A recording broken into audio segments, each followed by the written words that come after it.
সত সাহেব প্ৰিয় দৰ্শকসকল আমি বৰ্তমান হাৰিয়ানাৰ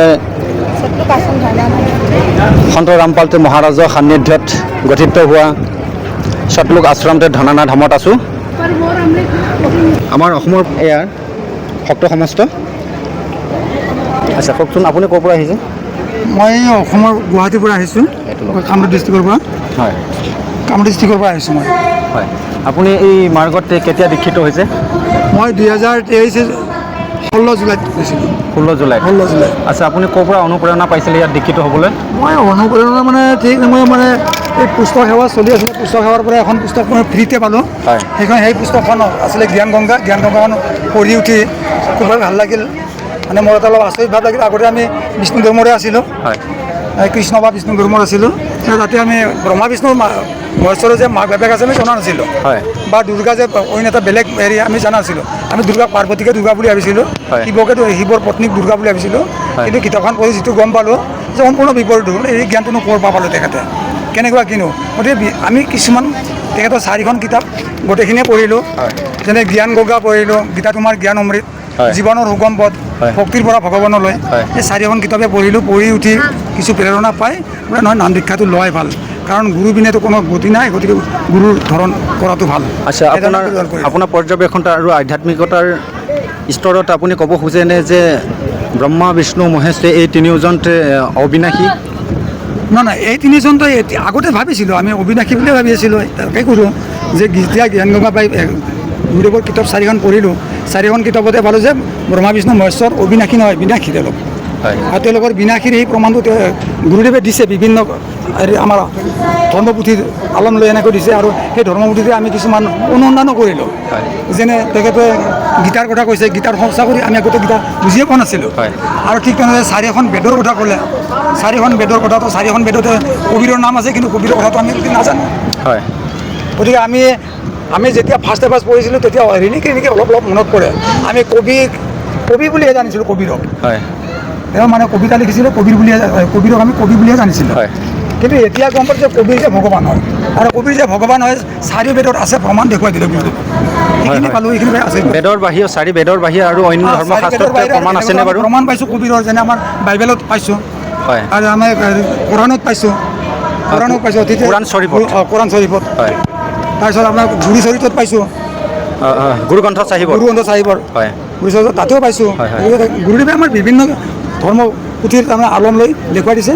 তাতে আমি নিজে ৰিচাৰ্চ কৰি গম পাইছোঁ। হিন্দু ধৰ্মগ্ৰন্থ পুৰাণত এইবোৰ উল্লেখ আছে নেকি বাৰু, যে ৰজগুণটো ব্ৰহ্মা, শতগুণটো বিষ্ণু আৰু তমগুণটো শিৱৰ যে অবিনাশী বা তেওঁলোকে বিনাশী হয়, বা তেওঁলোকে জন্ম মৃত্যু চক্ৰত পৰে? এইটো ভাল কথা সুধিছে। এইটো আগতে আমি ক'লোঁ যে আমি জনা নাছিলোঁ, বা আমাক তেনেকৈ বুজাও নাছিলে, যে যি আমি বিষ্ণু পুৰাণ, যিখন আমাৰ বিষ্ণু পুৰাণত স্বয়ং বিষ্ণুই নিজে কৈছে যে তেওঁ যাক মানে তেওঁ হ'ল দুৰ্গা, দুৰ্গাকহে জানে তেওঁ। কিন্তু দুৰ্গাই আকৌ কৈছে যে ময়ো কোনো নহয়, যে ওম, তোমালোকে ওমহে উচ্চাৰণ কৰা, যে ওম কোনি। দুৰ্গাই ক'লে কি যে ওমনো কোনি, মোক কৰিব নালাগে, ওমক বিচৰা। ওম হ'ল তেতিয়া আমি ব্ৰহ্মা বিষ্ণু যে মহেশ্বৰ, তাতেও আমি পালোঁ প্ৰমাণ। ঠিক তেনেদৰে যিখন ব্ৰহ্মবৈৱৰ্ত পুৰাণতো তাৰমানে ব্ৰহ্মাৰ কথা ব্ৰহ্মাই নিজে স্বীকাৰ কৰিছে যে আমাৰ মা দেউতা বেলেগ, কাৰণ ব্ৰহ্মাই নিজে তাৰমানে আপোনাৰ 4খন বেদ পঢ়িছিলে। তেওঁ বেদ পঢ়ি বেদত কিছু আলম পাইছিলে, যে তেওঁলোকৰ যে অন্য এজন কোনোবা যে আছে শক্তি, সেই শক্তিটোনো কোনি তেওঁ মাকক সুধিছিলে, অৰ্থাৎ দুৰ্গা অষ্টংগী মাক সুধিছিলে যে আমাৰ দেউতা কোন, যে দেউতাৰটো কিছু আভাস পালোঁ ইয়াতে বেদেতো কৈছে। আচ্ছা, অন্য ধৰ্মগুৰুসকলে ব্ৰহ্মা বিষ্ণু মহেশকে শ্ৰেষ্ঠ আৰু অবিনাশী বুলি মানিব খোজে। আপোনাৰ দৃষ্টিত যদি ই বিনাশী হয়, তেওঁলোকৰ ওপৰত অবিনাশী কোন আছে বুলি আপুনি ক'ব খোজে? চাওক, আমি সাধাৰণতে মই এইকেইটা কিতাপৰ কথাটো কোৱা নাই, আমি সাধাৰণতে যিখিনি ধৰ্মপুথিৰ আলম লৈছিলোঁ, যেনে আমাৰতো ভগৱত খান বা গীতাখন আমি পঢ়িছিলোঁ আগতে, বেলেগে পঢ়িছিলে, আমি শুনিছিলোঁ, বুজি পোৱা নাছিলোঁ। কিন্তু আমাৰ অসমৰ শংকৰদেৱে যিখন তাৰমানে কীৰ্তন ঘোষা লিখি দি গৈছে, সেই কীৰ্তন ঘোষাটো তাৰমানে আমি বিষ্ণুকে আমি ভগৱান বুলি ভাবিছিলোঁ, হৰি বুলি ভাবিছিলোঁ, বা নাৰায়ণ বুলি ভাবিছিলোঁ, বা তেওঁকে আমি সত্য বুলি ভাবিছিলোঁ। কিন্তু তেওঁ যে সত্য নহয়, স্বয়ং বিষ্ণু নিজে ক'লে বিষ্ণু পুৰাণত। যেনেকৈ আমাৰ মদভাগৱত গীতাখন, তাতে আমাক তাৰমানে প্ৰমাণ নাই যে বিষ্ণু যে তাৰমানে অবিনাশী, অবিনাশী। আৰু যিখন বিষ্ণু পুৰাণ স্বয়ং বিষ্ণু নিজে কৈছে যে আমাৰ মা দেউতা আছে। আচ্ছা, মা দেউতা হিচাপে মানে বিষ্ণুৱে কাক মানিছে? মা অষ্টাংগী দুৰ্গাক মানিছিলে। তেতিয়াহ'লে পিতা কোন হৈছে? দুৰ্গাৰ দ্বাৰা গম পালে তেওঁলোকে যে তেওঁলোকৰ পিতৃ আছে, পিতৃ আছে, তেওঁ নিৰাকাৰ থাকে, কাকো দেখা নিদিয়ে। আচ্ছা, দেখা নিদিয়ে। তেওঁলোকে বিচাৰি গৈছিলে। তেতিয়া তাতে আমি এটা উত্থান পাইছিলোঁ কি দেখা নিদিয়ে। প্ৰকৃততে তেওঁ অস্তিত্ব আছেনে বা তেওঁ আকাৰ আছে নেকি বাৰু? তেওঁৰ আকাৰ আছে, কিন্তু দেখা নিদিয়ে। তেওঁ দেখা নিদিয়া বুলি স্বয়ং ইয়াৰ দেখা নিদিয়া কাৰণ কিবা ৰহস্য আছে নেকি? ইয়াৰ দেখা নিদিয়াৰ ৰহস্যটো বিতং বহুত ধৰণে আছে। হয়। সেইখিনি ক'ব গ'লে মোৰ বহুত সময় লাগিব। আচ্ছা, যিয়ে নহওক সংক্ষেপে মই কৈ দিছোঁ। যেতিয়া দুৰ্গাৰ লগত কাল নিৰঞ্জনে সম্ভৱ কৰি 3জন পুত্ৰৰ জন্ম দিলে। দুৰ্গাক সম্ভৱ কৰাৰ লগে লগে পৰম পিতা পৰমেশ্বৰ কবিৰদেৱে বুলিছোঁ যে কবিৰদেৱে আহি অৰ্থাৎ পৰমেশ্বৰে আহি তেওঁক অভিশাপ দিছিলে।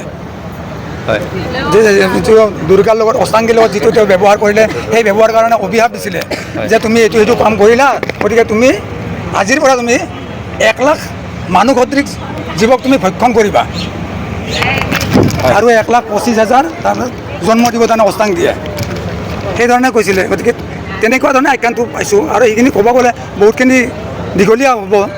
মই এতিয়া সময়টোও নহ'ব, আপোনালোকৰ সময়টো নহ'ব। আপোনাৰ পৰা আমি জানিব পাৰিলোঁ ব্ৰহ্মা বিষ্ণু আৰু মহেশ্বৰ অৰ্থাৎ শিৱ শংকৰ, তেখেত তিনিওজনতে মানে হ'ল অবিনাশী নহয়, অৰ্থাৎ তেওঁলোকে জন্ম মৃত্যু চক্ৰত পৰে। এইখিনি জানিব পাৰিলোঁ। আপুনি আমাক ভালদৰে বুজাই ক'লে। আচ্ছা, আপোনাৰ ইতিমধ্যে জনা নহ'লতে আপোনাৰ নামটো ভালদৰে জনাব নেকি বাৰু? মোৰ আচল নাম অজিত চন্দ্ৰ বৰ্মন, কিন্তু মই এতিয়া নতুন জন্ম পাইছোঁ, মই অজিত দাস। আপুনি কেতিয়াৰ পৰা নতুন জন্ম পাইছে? মই নতুন জন্ম পালোঁ 2023 16 জুলাইত। আচ্ছা, আপুনি আগৰ বয়সখিনি কেনেদৰে মানে হ'লতে জন্ম হোৱা নাই বুলি আপুনি এইটো বুজাব বিচাৰিছে? আধ্যাত্মিক লাইনত মই নতুন জন্ম ল'লোঁ। দীক্ষিত হোৱাৰ পিছত আপুনি নতুন জন্ম পোৱা বুলি ধৰিছে। 3 বছৰটোক আপুনি আচল প্ৰকৃত মূল্যৱান সময় বুলি বা বয়সৰ মূল খুঁটি বুলি ভাবিছোঁ। ঠিক আছে, আপুনি এতিয়া নিজকে আধ্যাত্মিক দিশত মনত আত্মবিশ্বাসটো আহিছে বুলি আপুনি সন্তুষ্টি লভিছে? নিশ্চয় লভিছোঁ। এতিয়া যে আমাৰ যে আচল যে পৰমেশ্বৰ আছে, তেওঁ যে নিৰাকাৰ নহয়, তেওঁ যে আকাৰত আছে, সেইখিনি কথা গম পালোঁ। আৰু তেওঁ যে অবিনাশী কেনেকুৱা সেই প্ৰমাণটো পালোঁ। তেওঁ আৰু অকল আমাৰ সৰ্বশক্তিমান পৰমেশ্বৰ হৈছে কবিৰ পৰমেশ্বৰ। আৰু এই কবিৰ নামটো বেদত আছে, আমাৰ কোৰাণতো আছে, কোৰাণ শৰীফতো আছে, বাইবেলত আছে, গুৰু গ্ৰন্থ চাহিবতো আছে। ঠিক আছে, আমি এইখিনি জানিব পাৰিলোঁ আপোনাক। আপুনি ধন্যবাদ জনাইছোঁ আমি। সৎ চাহেব। আচ্ছা, আপোনাৰ নামটো জানিব পাৰোঁনে? সৎ চাহেব, মোৰ নাম পাৰুল দাসী। হয়, আপুনি ক'ৰ পৰা আহিছে? অসমৰ পৰা আহিছে। অসমৰ কোন জিলা? মৰিগাঁও জিলা। কেতিয়া দীক্ষিত হ'লে আপুনি জনাব পাৰিব নেকি? নাম দীক্ষা লোৱাটো 2024 25 আগষ্ট। 25 আগষ্ট লৈছে আপুনি? আচ্ছা, ঠিক আছে। আপোনাৰ পৰিবাৰৰ আৰু কোন কোন ইয়াত দীক্ষিত হৈছে? মোৰ ভকতজী। হয়, আপোনাৰ স্বামী? হয়। আৰু মোৰ ছোৱালীজনী, ল'ৰাটো। 4জনে লৈছে? 4জনে ল'ৰা আছে। ইয়াত কেনেকুৱা ধৰণৰ পৰিৱেশটো পাইছে? মই ইয়ালৈ আহি ভাল পাইছোঁ। চকু চিকিৎসালয় কৰি আছে। হয়। দন্ত চিকিৎসা, সাধাৰণ জ্বৰ, কাহ, এনেকুৱা ধৰণৰ বহুতো ধৰণৰ চিকিৎসা। এইবোৰ চিকিৎসা মাধ্যমৰ যোগেদি মানুহক উপকাৰ সাধন কৰি আছে। আমাক বুজি উপকাৰ কৰি আছে। হয়। আচ্ছা, ঠিক আছে। আপুনি জনালে চিকিৎসা মাধ্যমেদি সুস্থ শৰীৰ পাবৰ কাৰণে এইবোৰ মাধ্যম অৱলম্বন কৰা হৈছে। কিন্তু এটা কথা জানিব বিচাৰিছোঁ, ইয়াত আধ্যাত্মিকতাত আপুনি দীক্ষিত হোৱাৰ পিছত সন্ত ৰামপালজী মহাৰাজৰ নাম দীক্ষাৰ প্ৰভাৱত কিবা উপকাৰ সাধন হৈছে নে? ধৰি লওক, মোৰ 3-4 বছৰ আগৰ কথা এইটো। আপুনি নিজে প্ৰমাণ পাইছে? নিজে প্ৰমাণ পাইছোঁ। মোৰ মানে এখন ভৰি মই 8-9 মাহ খোজে কাঢ়িব নোৱাৰোঁ। হয়। ইখন ভৰি মানে ইখোজৰ পৰা মই সিখোজে লৰাব নোৱাৰোঁ। হয়। যেতিয়া মোৰ ভকতজী মানে ভায়েকে নাম দীক্ষা লোৱা আছিলে, মোৰ দেৰো হয়, তেওঁ মানে ক'লে আমাৰ ভকতজী বৌক আমাৰ গুৰুজী চৰণলৈ লৈ যোৱা হ'লে ধৰি লওক ভৰিখন সম্পূৰ্ণ ভাল পাব। তেতিয়া মই সোণাপুৰৰ নামদান চেণ্টাৰলৈ গ'লোঁ। গৈ এদিন মই চালোঁগৈ, চাই লৈ গুৰুজী দণ্ডৱত প্ৰণাম কৰিলোঁ। ক'লোঁ যে গুৰুজী, অহা হ'লে মই আপোনাৰ চৰণতহে ধৰি লওক নাম দীক্ষা ল'ম। আৰু এনেকৈ ভবাৰ লগতে সেইদিনাখনিৰ পৰা মই কোনো ধৰণৰ টেবলেট, কোনো ধৰণৰ বেজী, কোনো ধৰণৰ মানে এনেকুৱা ডক্টৰী চিকিৎসা কৰাই নাই, কৰিব লগা হোৱা নাইকিয়া। তেতিয়াৰ পৰা মই য'ত নেকি দিনটো 2-3টা টেবলেট নাখালে মই ইখোজৰ পৰা সিখোজ লৰাব নোৱাৰোঁ।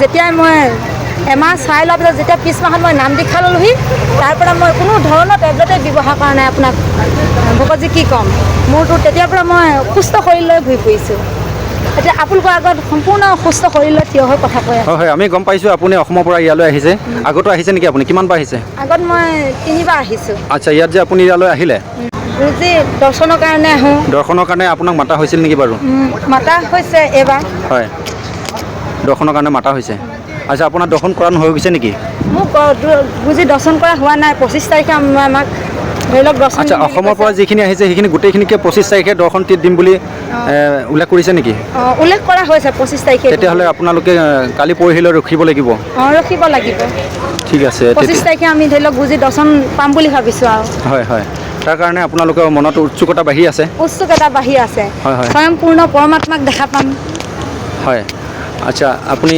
সন্ত ৰামপালতি মহাৰাজক আপুনি পূৰ্ণ পৰমাত্মা হিচাপে মানি ল'ব পাৰিছে এইটো খুব ধুনীয়া কথা ভকতজি সুধিছে হয় পূৰ্ণ পৰমাত্মাই সন্ত ৰামপালজী মহাৰাজ পূৰ্ণ পৰমাত্মা কবিৰ চাহেবে কবিৰ চাহেব হয় আচ্ছা শাস্ত্ৰ প্ৰমাণিত হিচাপে আপুনি ক'ব খোজে শাস্ত্ৰ প্ৰমাণ সকলো গ্ৰন্থতে আছে হয় গীতাত প্ৰমাণ আছে বাইবেলত প্ৰমাণ আছে কোৰাণত প্ৰমাণ আছে যে কবিৰ চাহেবে পূৰ্ণ পৰমাত্মা হয় আচ্ছা ঠিক আছে আপোনাৰ পৰা জানিব পাৰিলোঁ আমি কথাখিনি কৰ্মক্ষেত্ৰত যোগদান কৰিব লগা হৈছে নেকি কৰ্মক্ষেত্ৰত মানে সেৱা কৰা হৈছে সেৱা বুলি কয় সেৱা আপোনালোকে কি সেৱা কৰিছে ফুলকাৰাম সেৱা হয় ফুলকাৰাম মানে হ'ল এইটো হেৰি ভাণ্ডাৰা ভাণ্ডাৰা ভাণ্ডাৰা সেৱা কৰিছে ভাণ্ডাৰা সেৱা আচ্ছা ভাণ্ডাৰা সেৱাৰ কাৰণে আপোনালোকক নিয়োজিত কৰা হৈছে নে আপোনালোকে নিজে গৈ কৰিছে আমি সেৱাদাৰক ধৰি লওক অনুৰোধ কৰিছে ইয়াক আপোনালোকে পৰম পবিত্ৰ কৰ্ম বুলি অনুভৱ কৰিছে আমি ভাবোঁ ঠিক আছে আমি এইখিনি কথা আপোনাৰ পৰা জানিব পাৰিলোঁ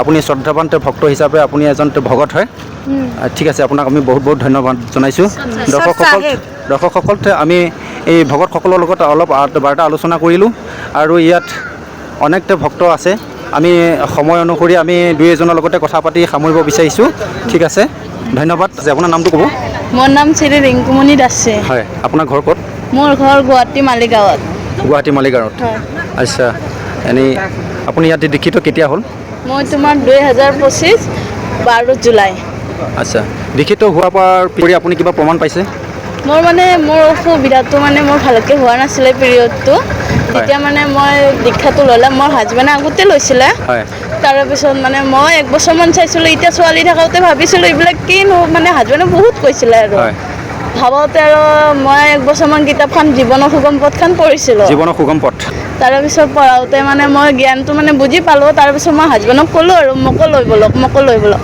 তাৰপিছত মই মানে নিজে নাম কেন্দ্ৰত আহিনে মই দীক্ষাটো লৈ ল'লোঁ আচ্ছা দীক্ষা লোৱাৰ পিছত আপুনি সেই আৰোগ্য লাভ কৰাটো সত্য হয় আচ্ছা ঠিক আছে তেতিয়াৰ পৰা ধৰি আপোনাক সেই বেমাৰটো এতিয়ালৈ কোনো অসুবিধা দিয়া নাই আচ্ছা ঠিক আছে এইখিনি আপুনি সন্ত ৰামপালজীৰ নাম দীক্ষাৰ যি মূল মন্ত্ৰ সেই মূল মন্ত্ৰৰ প্ৰভাৱ বুলিয়ে মানে আপুনি হয় হয় ঠিক আছে এই ভকতগৰাকী তেখেতে এই মাৰ্গত অৰ্থাৎ সন্ত ৰামপালজী মহাৰাজৰ সান্নিধ্যত ভক্তি কৰি অৰ্থাৎ যি মূল মন্ত্ৰ জপ কৰা বিধি দিছে সেইখিনি কৰি তেখেতে আৰোগ্য পোৱা বুলি কৈছে অন্য ভকত বন্ধুসকলে যিখিনি জনাইছে তাতো প্ৰমাণ পোৱা গৈছে সৎ চাহেব